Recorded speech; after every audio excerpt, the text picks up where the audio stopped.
Palakkad Sreekrishnapuram saint Dominic സ്കൂളിലെ 9ാം ക്ലാസ്സുകാരിയുടെ ആത്മഹത്യയിൽ സ്കൂളിനെതിരെ ഗുരുതര കണ്ടെത്തലുകളുമായി DDE രംഗത്ത്. പെൺകുട്ടിയെ ക്ലാസ് മാറ്റിയത് മാനസിക വിഷമമുണ്ടായി. മാർക്കിന്റെ അടിസ്ഥാനത്തിൽ വിദ്യാർത്ഥികളെ വേർതിരിച്ചത് തെറ്റായ നടപടിയെന്നും ജില്ലാ കളക്ടർക്കും പൊതുവിദ്യാഭ്യാസ ഡയറക്ടർക്കും സമർപ്പിച്ച റിപ്പോർട്ടിൽ പറയുന്നുണ്ട്. കൂടുതൽ വിവരങ്ങളുമായി അരുൺ ആലത്തൂർ ഒരിക്കൽ കൂടി ചേരുന്നുണ്ട്. അരുൺ, എന്തായാലും ഇതിൽ ഗുരുതരമായൊരു വിഷയം തന്നെയാണ് പുറത്തു വരുന്നത്. കൂടുതൽ ചർച്ചകൾ ഉണ്ടാവുകയാണ്. അതിന് പിന്നാലെയാണ് ഇപ്പോൾ എന്താണ് സംഭവിച്ചത്, അല്ലെങ്കിൽ ഈ ഒരു ആത്മഹത്യക്ക് പിന്നിൽ എന്താ ഉണ്ടായി എന്നുള്ളൊരു സംഭവം അത് പുറത്തു വരുന്നത്. മറ്റു വിവരങ്ങൾ എന്തൊക്കെ?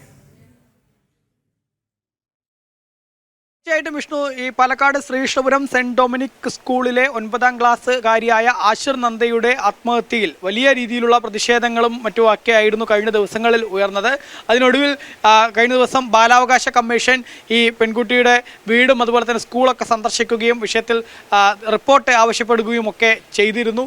മാത്രമല്ല ABVP ഉൾപ്പെടെയുള്ള സംഘടനകളൊക്കെ വലിയ പ്രതിഷേധം ഉയർത്തുന്ന ഒരു സാഹചര്യവും ഉണ്ടായി. ഇപ്പോഴേതായാലും DDEയുടെ അന്വേഷണ റിപ്പോർട്ട് അത് സമർപ്പിച്ചിരിക്കുകയാണ്. പൊതുവിദ്യാഭ്യാസ വകുപ്പ് ഡയറക്ടർക്കും ഒപ്പം ജില്ലാ കളക്ടർക്കുമാണ് DDE റിപ്പോർട്ട് സമർപ്പിച്ചിരിക്കുന്നത്. DDEയുടെ ഈ റിപ്പോർട്ടിൽ പ്രധാനമായിട്ടും പറയുന്നത് സ്കൂളിൻ്റെ ഭാഗത്തു നിന്ന് ഈ വിഷയത്തിൽ ഗുരുതര വീഴ്ച ഉണ്ടായി. ഈ മാർക്ക് അടിസ്ഥാനത്തിൽ കുട്ടികളെ വേർതിരിച്ച് മാറ്റിയിരുത്തി എന്നുള്ളത് വലിയ വീഴ്ചയാണ്. ഇതൊരു ചട്ടവിരുദ്ധമായ നടപടിയാണ് എന്നുള്ളതാണ് DDEയുടെ റിപ്പോർട്ടിൽ പറയുന്നത്. മാത്രമല്ല, ഈ ക്ലാസ് ഇങ്ങനെ മാറ്റിയിരുത്തിയ ദിവസം തന്നെ ആശിർ നന്ദ വലിയ വിഷമത്തിലായിരുന്നു എന്നും ആ കുട്ടിക്ക് മാനസികമായിട്ടത് വലിയ ബുദ്ധിമുട്ടുണ്ടാക്കിയെന്നും അതാണ് ആത്മഹത്യയിലേക്ക് നയിച്ചത് എന്നുള്ള കാര്യങ്ങളും വളരെ വിശദമായിട്ട് തന്നെ ഈ റിപ്പോർട്ടിൽ പറയുന്നു എന്നുള്ളതാണ്.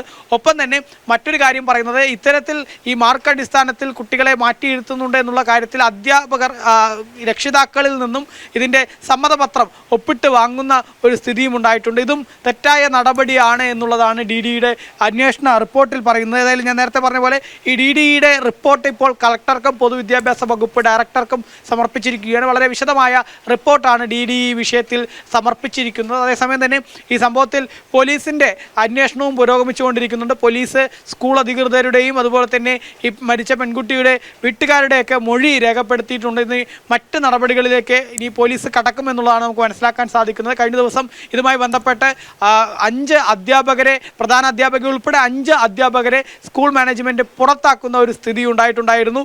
ഏതായാലും ഇപ്പോൾ ഏറ്റവും പുതുതായിട്ട് ഇപ്പോൾ DDEയുടെ റിപ്പോർട്ട് കളക്ടർക്കും പൊതുവിദ്യാഭ്യാസ വകുപ്പ് ഡയറക്ടർക്കും സമർപ്പിച്ചിരിക്കുകയാണ്. ശരി, അരുൺ ആലത്തൂരാണ് വിശദമായ റിപ്പോർട്ടുകൾ നൽകിയത്.